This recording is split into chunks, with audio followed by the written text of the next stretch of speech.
CONAMIN 2024, Asociación Peruana de Hidrógeno, Ingemet, Clínica Cavani, Lavalier, Viceversa Consulting, presentan Tierra Adentro con Oscar Díaz.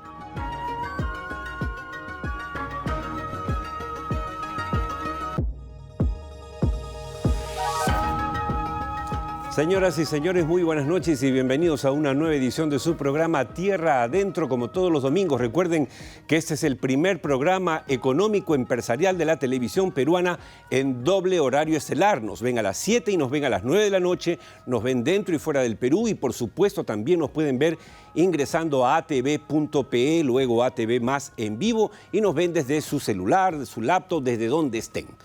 La posibilidad de conectarse con nosotros es realmente muy fácil. Gracias, mil gracias porque estamos ya terminando el año. Gracias por su compañía fiel de todos los domingos a las 7 a las 9 de la noche. Recuerden que este programa también está, todas las ediciones del programa están al día siguiente en nuestro canal de YouTube Tierra Adentro Perú para que lo vea el mundo entero, completo y en partes. Bien, hoy día tenemos un programón, tenemos invitados de primer nivel cuando ya se viene el cierre del año. Pero antes de mencionarlos, déjenme hacer una mención muy especial a una carta que nos llegó a la redacción de Tierra Adentro. Es la carta de Minera Poderosa. Eva Arias de Sologuren y Marcelo Santillana, presidente ejecutiva y gerente general de Compañía Minera Poderosa, respectivamente, han tenido la gentileza de hacernos llegar una carta de agradecimiento por el apoyo y solidaridad de Tierra Adentro frente al alevoso ataque que cobró la vida de 9 trabajadores de esta importante minera de oro ubicada en Patás, región La Libertad.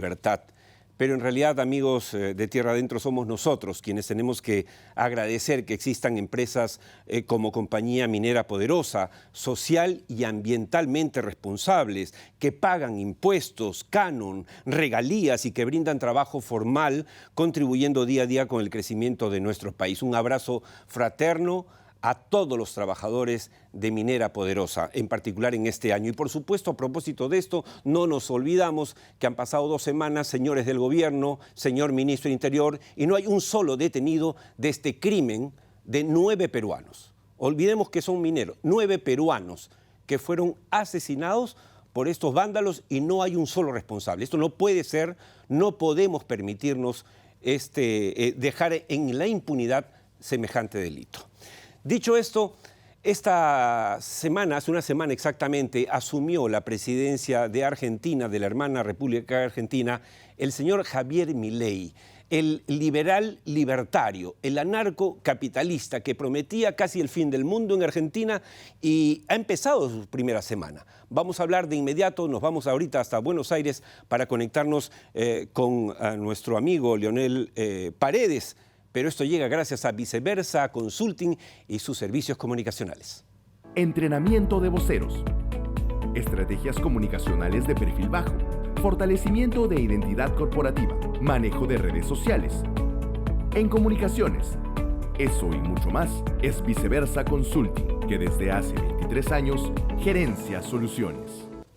Bien, ya estamos en contacto en Buenos Aires con nuestro buen amigo, el periodista argentino Leonel Paredes, que en otras ocasiones nos ha puesto al día en lo que está pasando en Argentina. Y bueno, teníamos que conversar con él a una semana de la asunción al mando de Javier Milei. Las primeras medidas, Leonel, las primeras medidas del gobierno de Javier Milei se parecen bastante al shock de 1990 en el Perú. ¿Cuáles son tus primeras impresiones? ¿Qué ha pasado en Argentina? ¿Cómo estás, Oscar? Gracias nuevamente por el contacto. Bueno, ¿qué ha pasado en la Argentina? La verdad que, bueno, Milei, el presidente Javier Milei, lo que está haciendo, que la verdad que aprovecha el viento de cola que le da, o el veranito, como dicen acá, que les da, el electorado, quien lo votó, que es un público bastante importante. Recordemos que es casi el 56% del padrón electoral. ¿Qué hizo? Bueno, empezó a tomar medidas. Milei dijo que iba a hacer muchísimas cosas y bueno, las está cumpliendo. Ante todo, bueno, lo que está haciendo es empezar a liberar los precios, que la nafta, más que nada la gasolina, empezó a subir casi un 35%. Una petrolera muy importante internacional fue la primera que dio ese aumento. Y bueno, y así empezaron a subir un montón de los precios, que se empezaron obviamente a ajustar. Lo primero que hizo fue prácticamente achicar la brecha entre el dólar legal y el dólar ilegal, como decimos acá, el dólar blue. y prácticamente cerró el fin de semana, el viernes pasado cerró en 830 pesos con el dólar ilegal o el blue, 915, 920, depende de dónde se vendía, pero prácticamente empezó a achicarse la brecha. Por otro lado, Oscar, bueno, obviamente se siente bastante la suba de los precios, pero bueno, esto realmente no me parece extraño. Yo creo que esto se tendría que haber dado desde hace mucho tiempo atrás. Como te decía antes que tengo la anterior... impresión, Leonel, que Milei se está atreviendo a hacer a lo que no se atrevió a hacer Macri, ciertamente. Bueno, es lo que te iba a decir. Lo que no se atrevió a hacer Macri lo hizo Milei, pero esto se tendría que haber hecho mucho antes de Macri. Y no estuviésemos hoy en día como estaríamos. ¿Por qué? Porque si uno en una economía familiar gasta más de lo que le entra, si yo gasto $100 y si yo gasto, $100 y me entran 50, y bueno, siempre va a haber un desfasaje, y esto es lo que viene arrastrando Argentina, creo que del año prácticamente antes del 2001, prácticamente, o sea, cuando justamente se empezó a dar, bueno, toda esta explosión, y de ahí prácticamente Argentina hace más de 11 años que no crece. Ahora, pero en líneas generales, Leonel, lo que queríamos preguntarte era cómo había recibido el empresariado, y tú hablas con mucho empresario, y la opinión pública en general luego, este shock, porque es un shock. Bueno, mirá, primero y principal, recordemos que cuando se unió Milei y dio su acto, o sea, dio sus primeras palabras ante, bueno, obviamente la multitud, todo el mundo lo aplaudió cuando dijo ajuste. Entonces, cuando empezaron estos ajustes, obviamente los periodistas que hicimos, salimos a preguntarle a la gente, a la calle, a la persona de a pie, y bueno, vos sabés que están todo el mundo justamente diciendo lo que te dije recién. O sea, que esto se tendría que haber hecho, que, bueno, va a haber que ajustarse, va a haber que haber una economía de guerra, pero está bien. Y por otro lado, el empresariado lo está bancando, y muchos empresarios están muy ilusionados con el comercio internacional, con el comercio exterior y obviamente con las importaciones. Porque por más que ahora se pusieron un poco más caras las importaciones, pero evidentemente se suspendieron todos los permisos para importar, que era una locura, Oscar. Claro. Y yo creo que están bastante motivados los empresarios. De acuerdo. Leonel, básicamente lo que queríamos era eso, que nos dieras un vistazo muy rápido, pero creo que se ha entendido, lo ha entendido la teleaudiencia, de que hay un... Es importante, Oscar, aclarar que Milei cuando asumió, lo primero que hizo fue tranquilizar, obviamente, a la gente de bajos recursos, a los que cobran planes sociales, que no les va a sacar el plan, pero sí se puso fuerte con el tema de los cortes de calles. Y dijo... o sea, dentro de la ley todo, fuera de la ley nada. Y todos los que cortan no cobran. Lo escuché. Bueno, hay mucho para hablar sobre Argentina, pero por supuesto, como entenderás, Leonel, queremos lo mejor para nuestros hermanos argentinos. Feliz año, feliz Navidad para ti, para tu familia y para todos los amigos de la hermana República Argentina. Igualmente para vos, Oscar, para todo tu público y para todos, o sea, tus colegas. Muchas Un abrazo gracias. grande. Muchas gracias. Igualmente. Ha sido Leonel Paredes desde Argentina. Y bueno, ya hemos tenido una idea de lo que está pasando por allá. Nuestro primer invitado es el invitado de portada, la entrevista de portada. Les voy a contar rápidamente de quién se trata. Pedro Chira es ingeniero de petróleo con más de 40 años de experiencia en la industria de hidrocarburos, habiendo desempeñado diferentes posiciones técnicas y gerenciales tanto en empresas del Estado como en el sector privado. Se ha desempeñado en las áreas técnicas de exploración y producción de Petroperú, así como en las áreas de supervisión y negociación de contratos de Perú Petro. Además, Pedro Chira ha sido gerente de operaciones y gerente de aplicaciones y desarrollo de tecnología en la famosa y reconocida empresa transnacional de servicios petroleros Halliburton. No hay persona del sector mundial petrolero que no sepa qué es Halliburton. Nuestra entrevista de portada con Pedro Chira, presidente de Petroperú, llega gracias a Conamin 2024.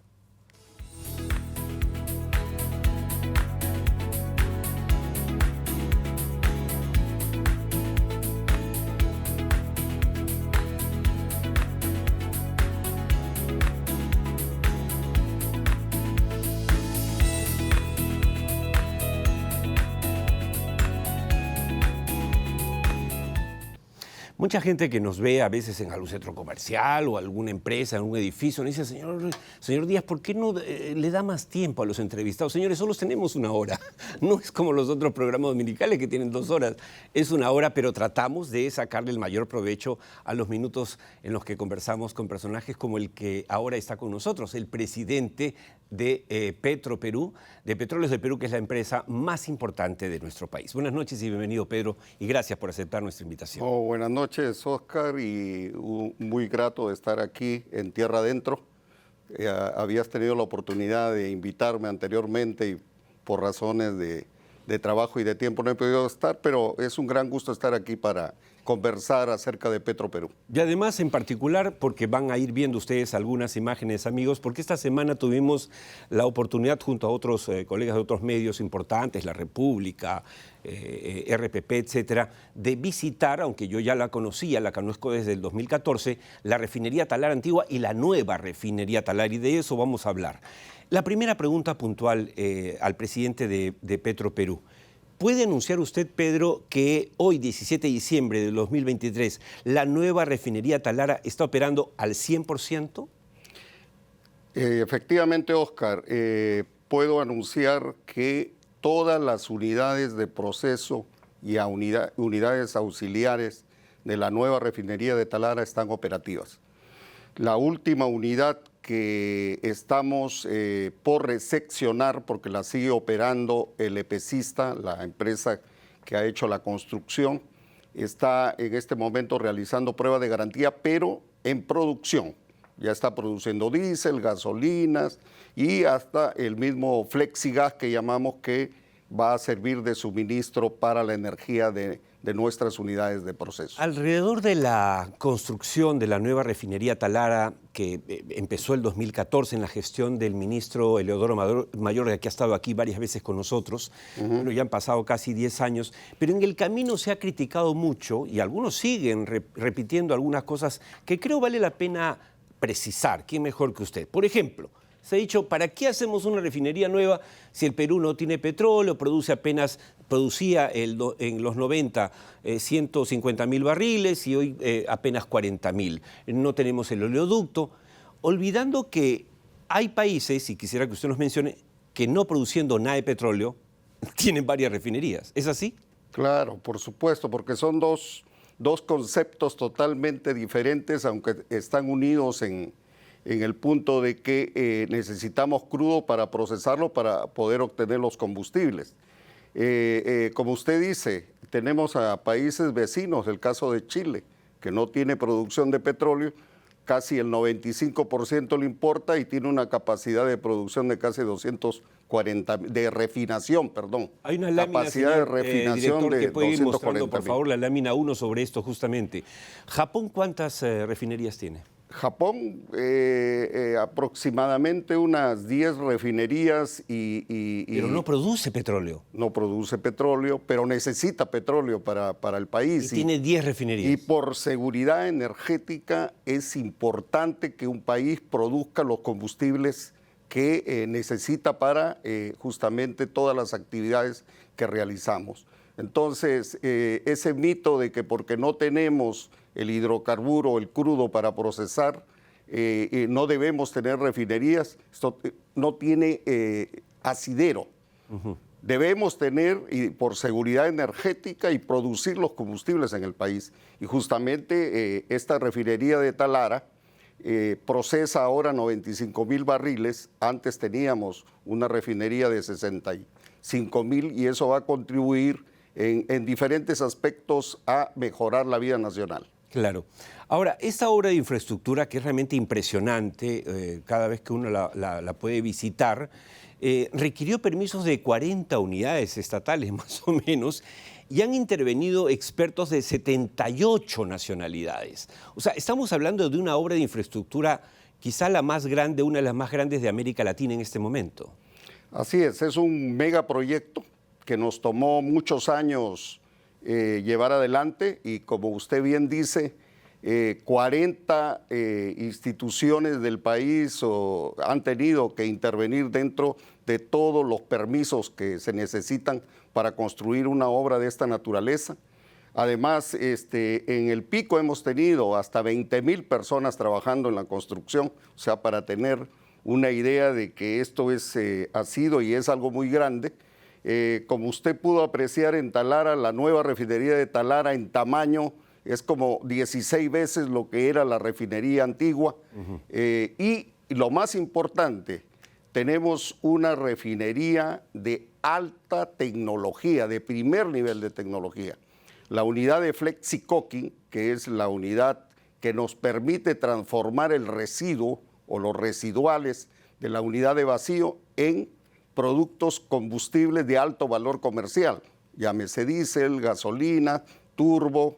Entonces, que la anterior refinería obviamente no podía procesar. No, nosotros, la anterior refinería tenía 3 unidades de proceso: destilación primaria, y la de vacío y craqueo catalítico.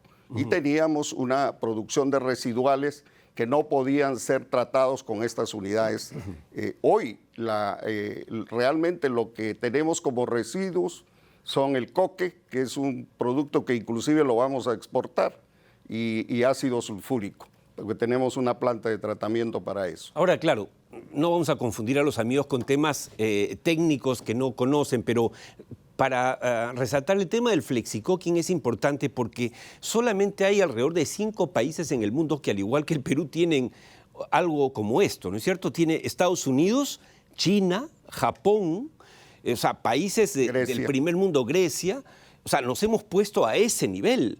Pero hay gente que habla como si fuese poco importante tener una refinería de ese nivel de tecnología. Sí, efectivamente, como lo dices, Oscar, hay 8 unidades de este nivel que tienen la unidad de Flexicoking, 8 refinerías en el mundo. Que existen en el mundo, 2 de ellas en Estados Unidos. O sea, es de primer nivel la unidad, para decir en cosas simples, estamos con la mejor tecnología de refinación y podemos decir que el Perú hoy está en la vanguardia tecnológica en el área de refinación. Ahora, pero entonces, saliendo del tema técnico, hablemos del tema negocios, porque esa ha sido otra crítica, ¿no es cierto?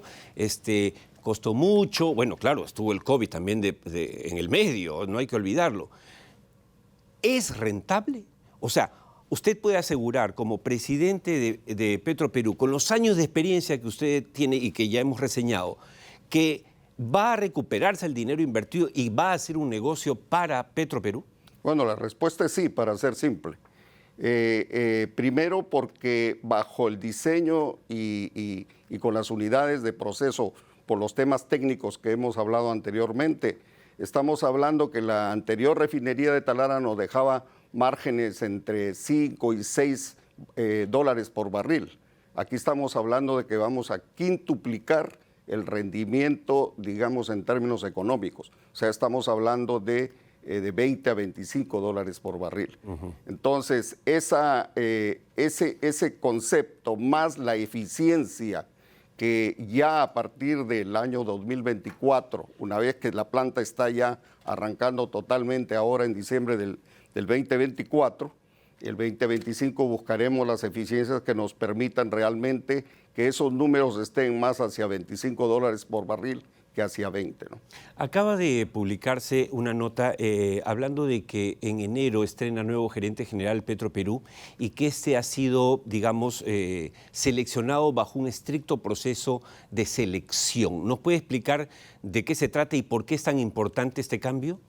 Sí, recuerde usted que en noviembre del año 2023 se dio un decreto de urgencia donde hubo una capitalización para Petroperú. Y dentro de eso se dio una serie de lineamientos para cumplir durante los próximos años. Nosotros tuvimos una consultora desde enero de este año contratada que hizo su trabajo y entregó las recomendaciones, las cuales fueron aprobadas por el directorio y la Junta General de la compañía. Pero paralelo a ese trabajo que empezó en enero, que tiene que ver con la reestructuración de Petroperú y el reforzamiento en el área de gobernanza, en el área operativa y en el área económica financiera, el directorio de Petroperú en diciembre del año pasado aprobó buscar 4 gerentes de primer nivel en el mercado. Para eso se contrató un headhunter que inició este proceso, y al iniciar este proceso se ha concluido ya con, en este momento tenemos 2 gerentes de este primer llamado. Ajá. Que han sido hechos, el gerente comercial que ingresó el mes pasado, el señor Eduardo Carreño, y el que acabamos de anunciar que ingresa en el 3 de enero es un ingeniero de petróleo de alto reconocimiento y de recorrido profesional nacional e internacional, que es el señor Herbert Goñas. Ahora, esto es importante, digamos, destacarlo, me parece, ingeniero Chira, porque usted está entrando, tomando una empresa en un momento, primero muy crítico, ya sabemos, pero además que empieza una nueva etapa. Antes de su llegada estamos hablando de un Petroperú que no estaba en operación como ahora, y un Petroperú que no tenía la refinería al 100%.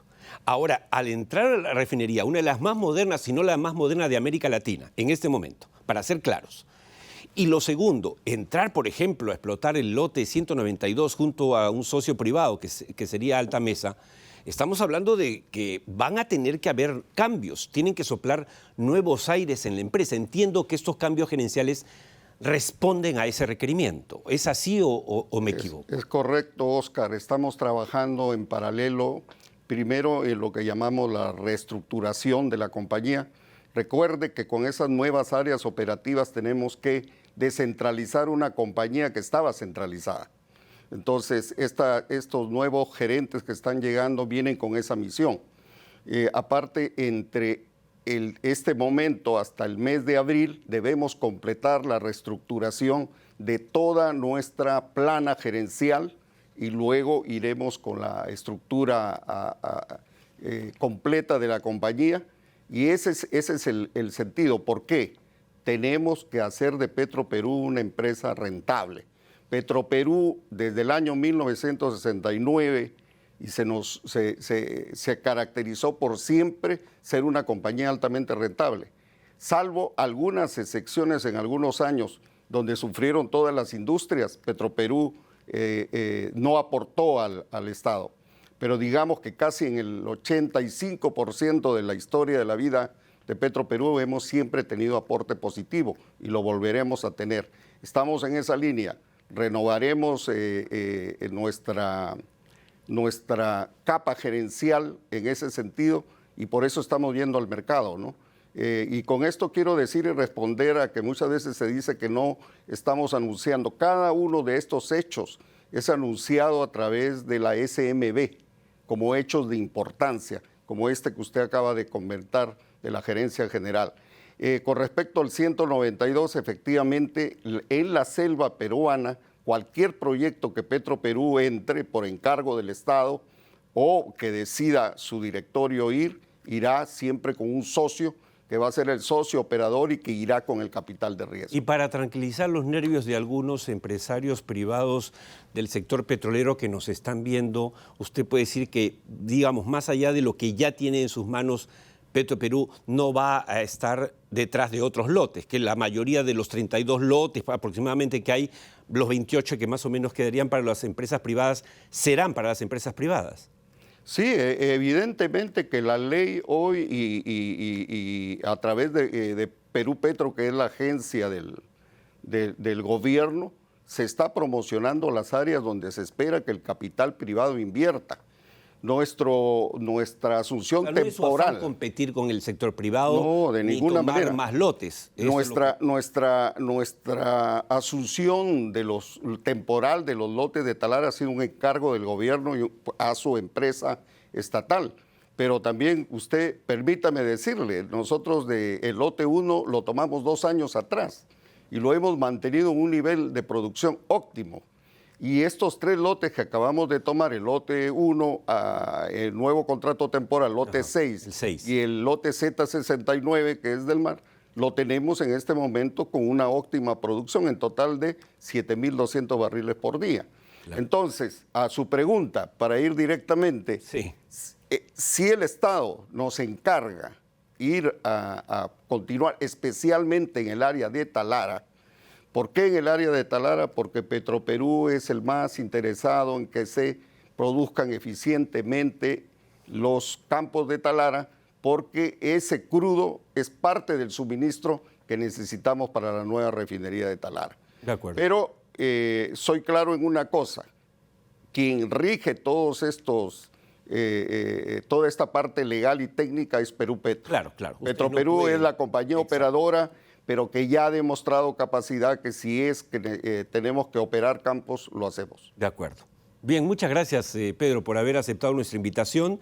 Felicitaciones a usted y a todo el equipo de Petroperú. Hemos visto en vivo y en directo, ustedes han visto algunas imágenes, amigos televidentes, que hemos estado esta semana en la refinería. En lo personal, yo hablo a título personal, Oscar Díaz, conozco el proyecto desde que se lanzó el PMRT en el año 2014. Fui ahí, volví 3 años después, y ahora he vuelto y estoy realmente impresionado. Hay muchas mentiras que se están repitiendo y que este programa no se va a prestar a repetir.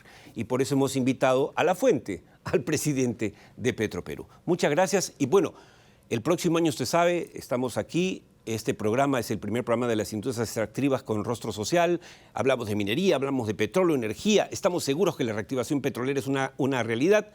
Y nos gustaría que nos mantengan informados para poder transmitirlo a nuestros televidentes. Seguro, esa es la idea. La idea es tener una comunicación continua con todos los medios y sí, efectivamente necesitamos más medios de comunicación que transmitan lo que realmente está pasando. Y yo le agradezco a usted, a su programa, y estaremos siempre en contacto y a venir cuando nos inviten. Estupendo, muchas gracias. Muy bien, muchas gracias. Quédese ahí conmigo. Sí. Ha sido el presidente de Petroperú, la principal empresa estatal de nuestro país, dándonos primicias, anunciando cambios. Nuevos vientos soplan en Petroperú. Nos vamos a la primera pausa y volvemos porque hay mucho más. Usted no se puede perder esta edición de Tierra Adentro. Volvemos enseguida.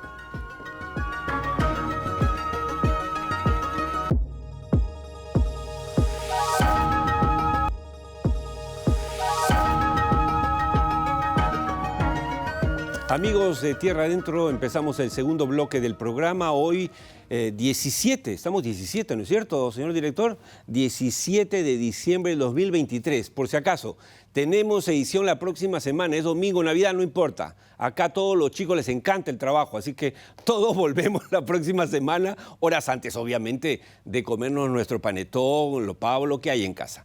Y el siguiente domingo estamos de todas maneras con ustedes también en la edición de fin de año, de cierre. No es que seamos masoquistas, es que nos gusta este trabajo y tenemos una deuda con ustedes que cumplir. Así que por eso los invitamos cordialmente. Además, no les vamos a malograr ninguna fiesta porque es a las 12 de la noche y nosotros salimos a las 7 y a las 9 de la noche. Bien, quería comentar brevemente que hace 2 semanas estuvimos invitados en la central hidroeléctrica Chacya por la empresa de generación Huallaga. Chacya es la tercera hidroeléctrica más grande del Perú. Estuvimos allí para preparar además reportajes.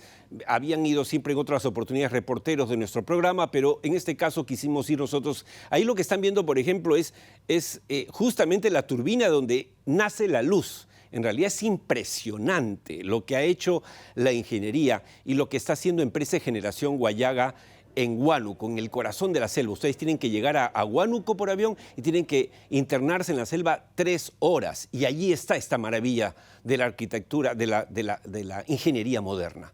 Impresionante. En el Perú, de cada 100 focos, 4 los prende Chacya. Y nunca paró.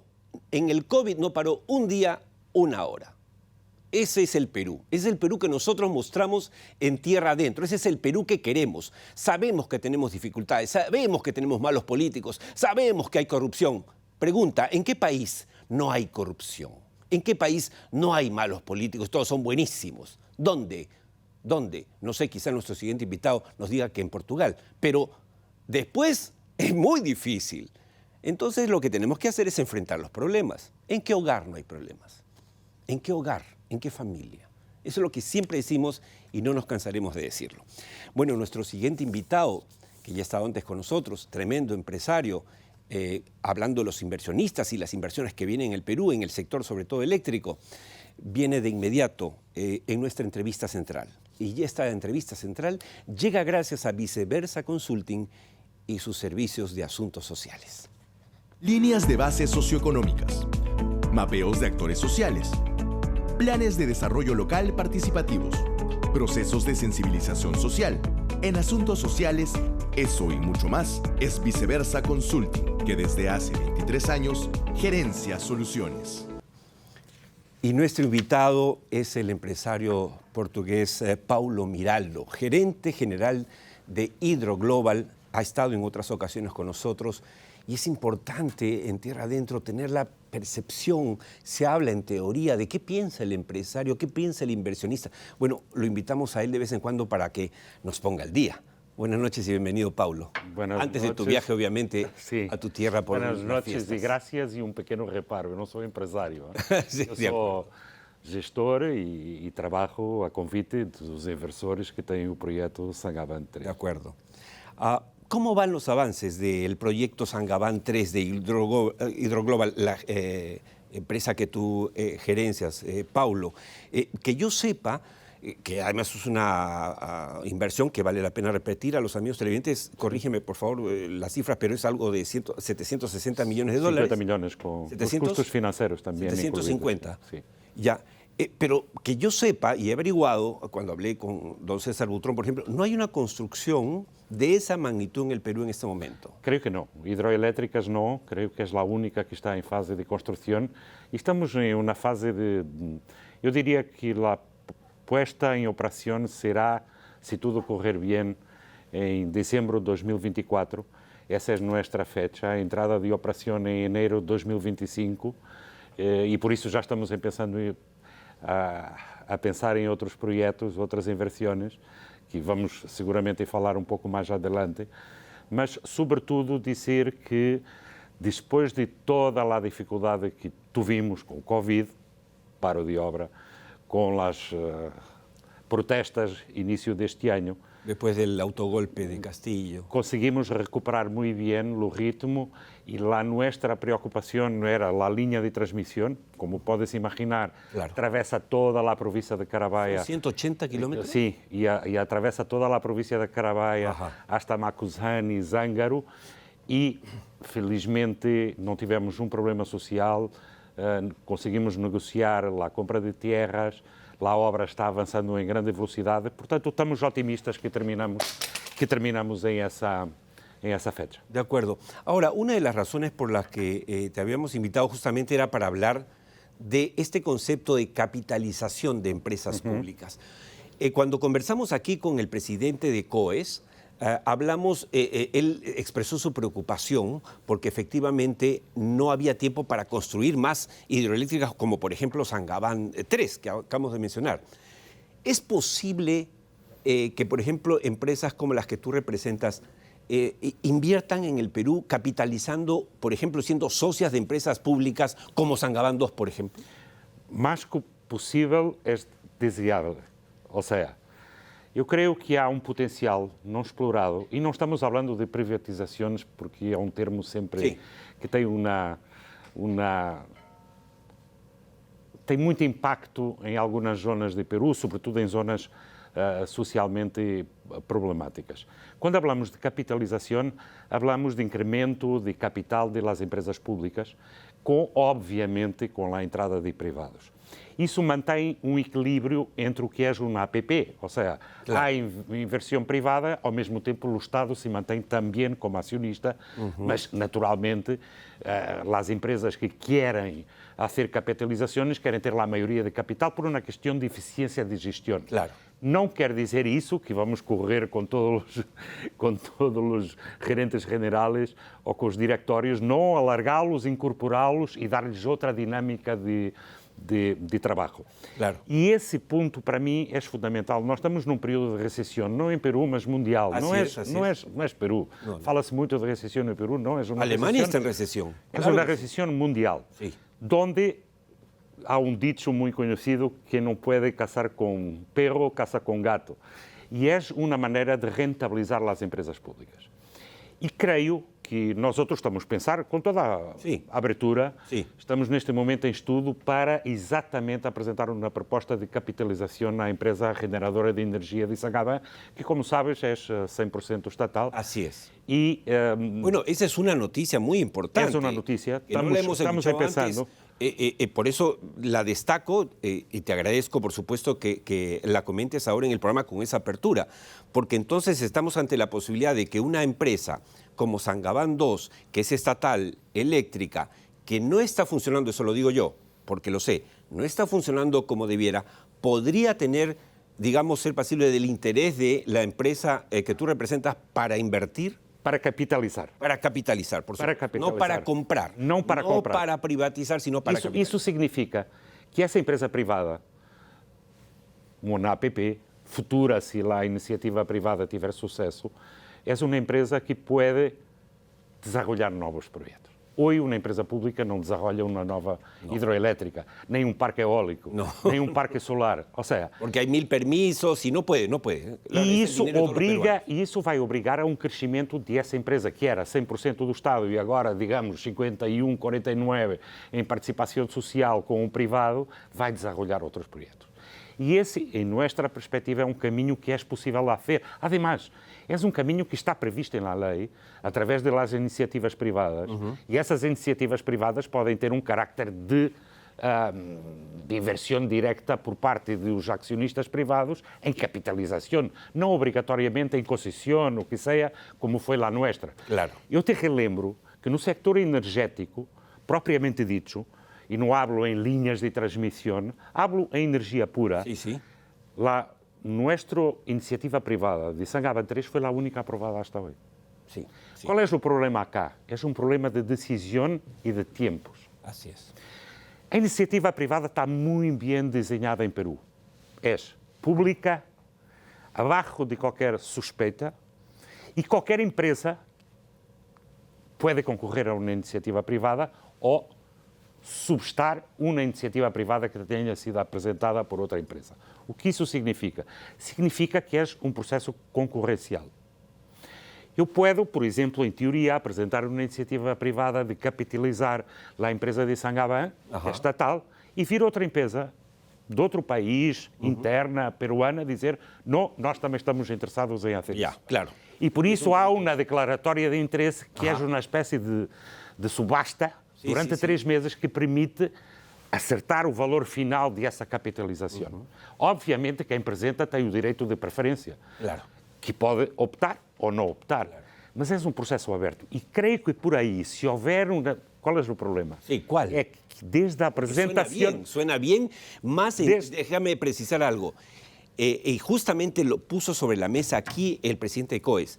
Nos dijo, no hay tiempo para construir otras hidroeléctricas como Saint-Gobain 3, la de Hidroglobal, que se está haciendo, porque toma tiempo. Sí. Y nos está ganando el tiempo, ha aumentado la demanda de electricidad.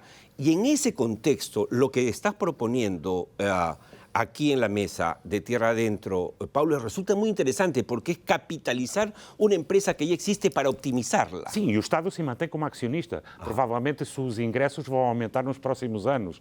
Essa própria empresa vai pagar seguramente pequeno energético maior, vai pagar mais impostos, ou seja, é círculo que todos temos a ganhar.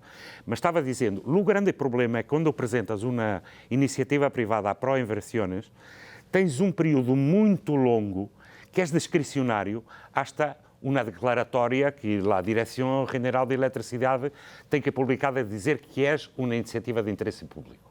Ou seja, uma pequena frase que resolve todo o problema. Iniciativa de interesse público. Eso debe tomar como 2, 3 años. Puede tomar. No, nuestra tomou 1 ano e meio. Año y medio. Ajá, desde 2014, apresentamos em dezembro de 2014 e foi firmada em julho, uma semana antes do presidente Humala sair, em julho de 2016. ¿Eso está en manos de Proinversión? Sim, essa declaratória de interesse público. Não, a declaratória, nós apresentamos lá a iniciativa privada a Proinversões. Proinversões manda para o Ministério da Energia e Minas. E há uma declaratória de interesse público que é feita por la Direção-Geral de Eletricidade, depois de consultado, naturalmente. Del Ministério de Energia e Minas. E, portanto, se esse processo for um processo rápido, Sí. eu diria que apresentas uma iniciativa privada e em 6 meses, máximo 8 meses, deveria estar aprovada. Ou não? ¿O no? ¿O no? Claro, claro. ¿O no? Bueno, en este caso es sí. O sea, sí, por supuesto. Poderia estar aprovada. Claro. O que, em termos de tempo, não se compara com 1 ano e meio, 2 anos. Eu sei que há uma iniciativa privada que foi apresentada exatamente com um espírito semelhante para uma empresa do norte do país e que ainda não há uma decisão e já lá vão 3, 4 anos, creio, mínimo. Entonces, Pablo, O sea, estamos hablando en realidad de una decisión política, uno, y dos, de tener la visión, en este caso en el Ministerio de Energía y Minas, para decir, vamos a hacer rápido porque no se está asignando a la empresa, sino se está declarando de utilidad pública. De utilidade pública, essa iniciativa Essa privada, iniciativa. que tem trâmites normais hasta a conclusão. Estupendo. Ou seja, é um processo competitivo, Sim, claro, é um processo transparente, é um processo Então, isso auditado. Ou seja, mas isso pode capacitar as empresas públicas. Porquê? Porque muitas empresas públicas têm projetos aprovados Sim. em desenvolvimento, mas que nunca vão invertir. Sí. E com a entrada de privados, provavelmente esses projetos Bueníssimo. serão executados muito mais rapidamente. Por supuesto. Esta será uma nossa intenção. Vamos ver como corre. Eu estou crente que há necessidade de captar novas inversões, mas antes de captar novas inversões, tratar bem as inversões que existem acá. Se empezarmos por aí, seguramente Peru rapidamente dá a volta a los números económicos e a recessão que, infelizmente, passa por todo lado. Conversar contigo, Pablo, siempre es una grata sorpresa. Yo creo que esta iniciativa casa perfectamente con la necesidad del Perú, con la recesión mundial y con lo que ha denunciado aquí en este programa el presidente del COES, la imperiosa necesidad de contar con más energía.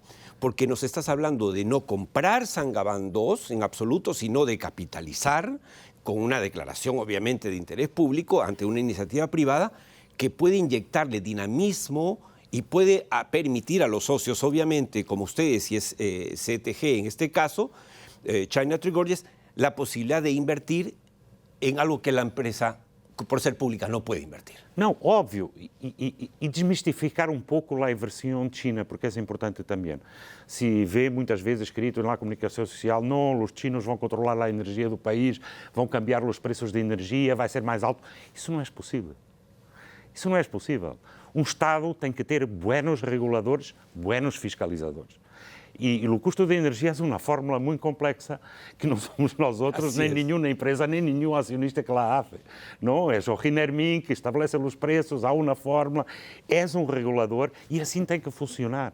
Lá há livre competência entre as empresas, naturalmente bajo regras, que sejam regras que beneficiem o consumidor final. Isso Claro. é o objetivo de todos. Claro. E, obviamente, que as empresas também criam riqueza para reinvertir Claro, si en este país. pagan impuestos, si pagan impuestos, Impuestos. todos estamos felices. Claro. Me parece Obviamente estupenda la iniciativa. Te agradezco mucho, Paulo, haberla compartido hoy con nuestros televidentes. Esto lo ve, sabemos que lo ve el ministro de Energía y Minas, lo ve en los viceministros. Que temos trabajado muy bien, digo. Yo O lo sea, sé, lo sé. Temos trabajado muy bien. Lo sé. Naturalmente, há coisas que têm que mejorar, mas de nossa parte, um trato cordial, aberto. Quando temos que dizer que não está correto, dizemos y escutamos también. Sí, sí, claro, claro. Pero yo creo que este podría ser, y me encantaría volver a conversar contigo empezando la temporada del 2024, porque creo que esta puede ser una fórmula de las fórmulas que se pueden implementar en el año 2024 para solucionar lo que va a ser el faltante de la oferta eléctrica en el Perú. Se existir vontade política, seguramente existirão inversionistas que estão interessados em avançar com este tipo de iniciativas. De acuerdo. Não tenho dúvida sobre isso. De acuerdo. Muchas gracias. Gracias, feliz Navidad. Feliz año, em particular para mi personal que está em toda a zona de Macuzani e Puno, sobretudo aqueles que passam Navidad com mais dificuldades, as comunidades, os sectores, as rondas. Um abraço muito grande para eles. Sem eles também não era possível este proyecto. Efectivamente, efectivamente. Gracias. Muchas gracias a ti. Quédate con nosotros. Ha sido Paulo Miraldo, portugués de nacimiento, gerente general de Hydroglobal, que está construyendo, con más de 750 millones de dólares de inversión, nada menos, la central hidroeléctrica Sangabán 3, y que hoy, en primicia para Tierra Adentro, nos ha planteado con absoluta apertura o lo que podría ser una iniciativa de capitalización de Sangabán 2. Será motivo para conversar de esto con el ministro, por nuestra parte, por supuesto, y auscultarlos. Pero nos parece realmente una iniciativa estupenda y digna de ser tomada en cuenta. Muchas gracias nuevamente, Pablo. Feliz Navidad a ti, a tu familia. Sabemos que vas a Portugal como debe pasar, obviamente, para pasar con tu familia las fiestas, pero vuelves prontito. Sí. Muchas gracias. Nos vamos rápido a la pausa. Nos vamos con un dato de Volver al Futuro. ¿Saben ustedes que la artrosis podría afectar a un 40% de la población mundial? Cuidado con esas rodillas, cuidadito.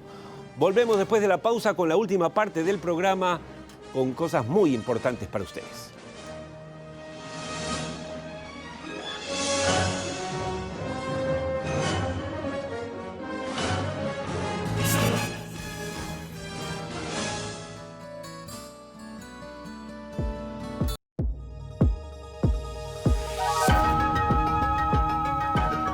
Y ahora nos vamos raudos y veloces hasta los Estados Unidos para nuestro segmento infaltable desde Wall Street con José González, que llega gracias a Lavalier.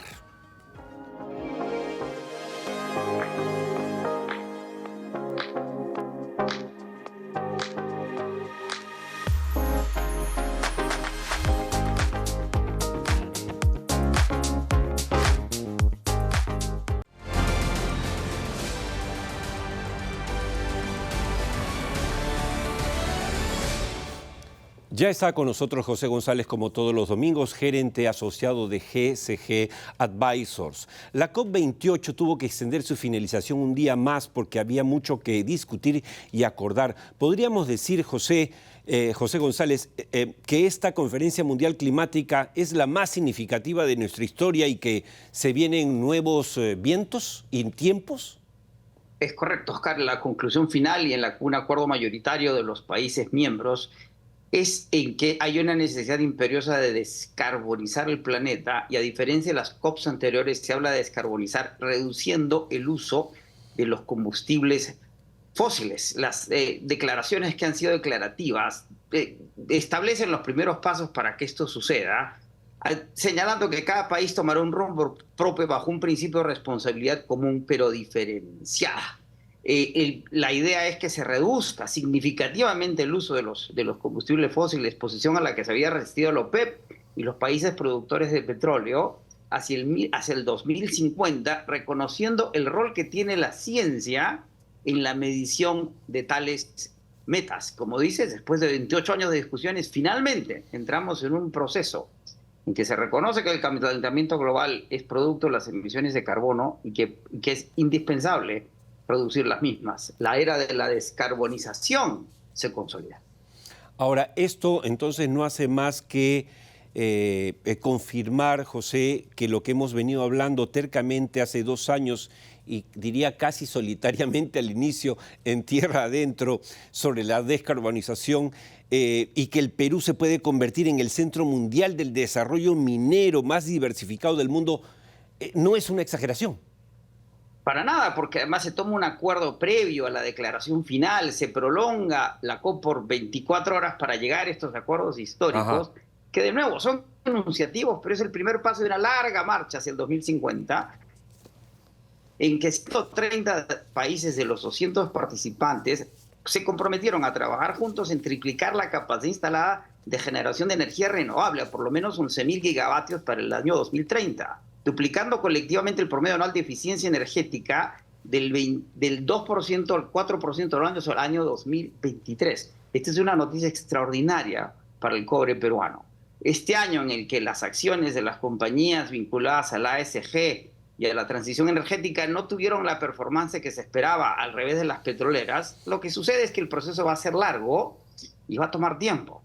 Pero es inevitable que las cotizaciones del cobre mejoren el próximo año, el siguiente y los subsiguientes, hasta que se duplique la producción y se dupliquen los precios, en la medida que la descarbonización y la transición energética son ya un hecho. Y claro, como hemos conversado tantas veces, José, entidades como Standard & Poor's no solamente destacan la riqueza del Perú, por ejemplo, en el cobre, sino sobre todo en su diversidad.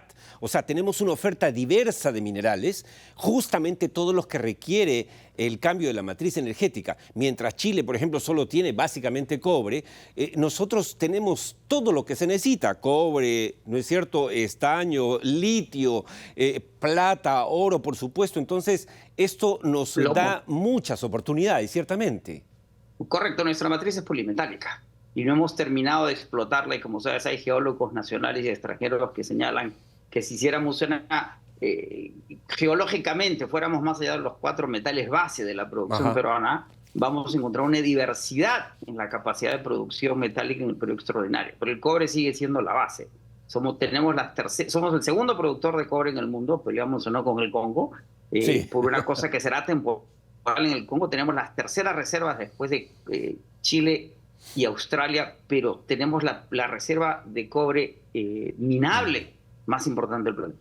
Eso es súper importante, lo hemos repetido y repetido, y en las últimas semanas, como les comentamos la semana pasada, amigos, en la exposición de José González en el Instituto de Ingenieros de Minas en el Jueves Minero fue primera plana en Perú 21, después ha sido replicada en otros medios, incluyendo Expreso y otros medios, lo cual quiere decir que están empezando a entender el mensaje, José, y te agradecemos mucho por eso, por estar con nosotros estos 2 años. Obviamente, solo te deseo, adelantándome a la próxima semana, una bonita Navidad, pero nos vamos a encontrar de todas maneras la subsiguiente para cerrar el año contigo y compartir con los televidentes de Tierra Adentro que te han seguido fielmente, pues nada, las proyecciones del 2024, no como un Nostradamus, digamos, no para tanto, pero sí con proyecciones en base a lo que tenemos en la mano. Así será. Muchas gracias. Muchas gracias. Gracias. Este ha sido el Desde Wall Street de hoy y nos vamos despidiendo. Ahora, vamos a irnos con una frase de un emperador romano. Bueno, dice, emperador, genocida, no. También tenían sus cosas. El Marco Aurelio dejó un mensaje que a nosotros nos encantó y que queríamos compartir con ustedes ahora en este mes de fiestas navideñas y demás. Dice Marco Aurelio, emperador romano: la felicidad de tu vida depende de la calidad de tus pensamientos. Tremendo mensaje. Seamos positivos, pensemos bien para hacer las cosas bien. Es lo que queremos en Tierra Adentro, todos los domingos a las 7 y a las 9 de la noche. Recuerden, los esperamos el próximo domingo 24 para saludarlos antes de la Nochebuena, y los esperamos también el domingo 31 para darnos un fuerte abrazo a través de las pantallas de ATV+, deseándoles lo mejor para el 2024, que estoy seguro será un año mejor que el que termina, pero no exento de las cosas que suelen pasar en nuestro querido país. Bien dice el señor Nicolás Yerovi que vivir un día en el Perú es como vivir toda una vida en Suecia. Nada tan cierto. Nos vemos la próxima semana, hora 7 de la noche, lugar ATV+, programa Tierra Adentro. Muchas gracias sinceramente por su compañía. Oscar Díaz los invita a acompañarnos también la próxima semana, si Dios quiere.